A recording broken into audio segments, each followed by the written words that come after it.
एक बार गुरुजी ने मुझसे पूछा था कि बेटा तुम पढ़ लिख के क्या बनना चाहते हो। तो मैंने कहा था उसी समय कि गुरुजी मैं भी पढ़ लिख के शिक्षक बनना। जो शिक्षक शब्द है कि शिष्ट स्वयं हो, दम भरता हो, सबको शिक्षित बनाने का क्षय करता। नमस्कार, मैं वैद्यनाथ रजक इस रेयर टॉक्स के माध्यम से आपसे जुड़ा हुआ हूं। और जैसा कि आप जान रहे हैं कि आज 5 सितंबर है, तिरुतनी के उन संत का जन्मदिन है जिन्होंने 40 साल तक शिक्षा से जुड़े रहे, विद्यार्थियों के बीच रहे और उसके बाद उन्होंने राष्ट्रपति जैसे पद को सुशोभित किया, यानी भारत के द्वितीय और शिक्षक के रूप में पहले राष्ट्रपति होने का गौरव प्राप्त किया। मैं जब अपने प्राथमिक विद्यालयों में पढ़ता था तो एक बार गुरुजी ने मुझसे पूछा था कि बेटा तुम पढ़ लिख के क्या बनना चाहते हो। तो मैंने कहा था उसी समय कि गुरुजी मैं भी पढ़ लिख के शिक्षक बनना चाहता हूं। और मैं इसी आशा और इसी विश्वास को अपने जेहन में रख करके पढ़ता रहा। लेकिन समय का एक ऐसा झोंका आया जिसने मुझे उड़ा करके दिल्ली तक पहुंचा दिया।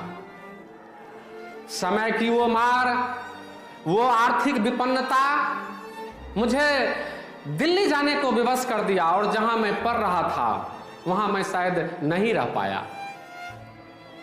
मुझे तब लगा कि शायद मैं जिस कल्पना में जी रहा था वो अब पूरी नहीं होगी।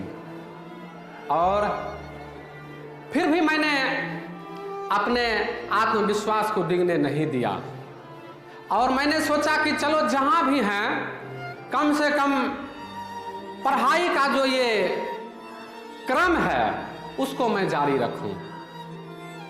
दिल्ली में भी जो मेरे अपने थे, मेरे शुभचिंतक थे, उन्होंने समझाया कि बेटा अभी तो तुम्हारे इस काम करने की उम्र नहीं है, अभी कमाने की तुम्हारी उम्र नहीं हुई है। ये 17 साल की उम्र भी कोई कमाने की उम्र होती है। अभी तुम घर जाओ और वहां जाके तुम पढ़ो, तुम जहां पढ़ रहे थे वहां फिर से जाओ और फिर से पढ़ो। मैं दिल्ली से फिर वापस आ गया और फिर पढ़ने लगा। और एक समय ऐसा भी आया, वो मेरे जीवन का एक सबसे सुंदर पल कहा जाए कि मैंने बचपन में जो ख्वाब देखा था, जिसकी मैंने कल्पना की थी, जो मेरे मन की अभिलाषा थी, वो पूरी हुई। और 2006 में मैं एक शिक्षक के रूप में हसनपुर प्रखंड के प्राथमिक कन्या विद्यालय मालदह में पदस्थापित हो गया। और उस दिन जब मुझे शिक्षक बनने का गौरव मिला तो शायद मेरी खुशी का कोई अंत नहीं था।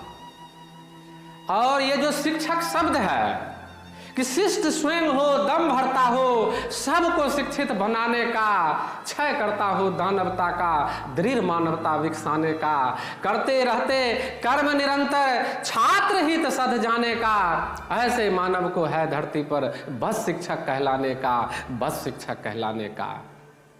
मैं जब शिक्षक बना तो मैंने अपने मन में ये ठान लिया कि मैं जिस तरह से समस्याओं से जूझा हूं, मेरे विद्यालय में भी बहुत ऐसे बच्चे होंगे और हैं जो इस समस्या से जूझ रहे हैं। और तब मैं उसी समस्या से जूझे हुए बच्चों को, जूझ रहे बच्चों को मैं तन्मयता के साथ बताता हूं। और जिनके पिताजी दिहाड़ी मजदूरी करते हैं, ठेला चलाते हैं, खमचा लगाते हैं, वो भी आकर के हमसे कहते हैं कि मास्टर साहब हम तो कुछ नहीं बन पाए, लेकिन आप कुछ ऐसा करें कि ये कम से कम दिहाड़ी मजदूरी ना करें, हमसे कुछ बेहतर बने।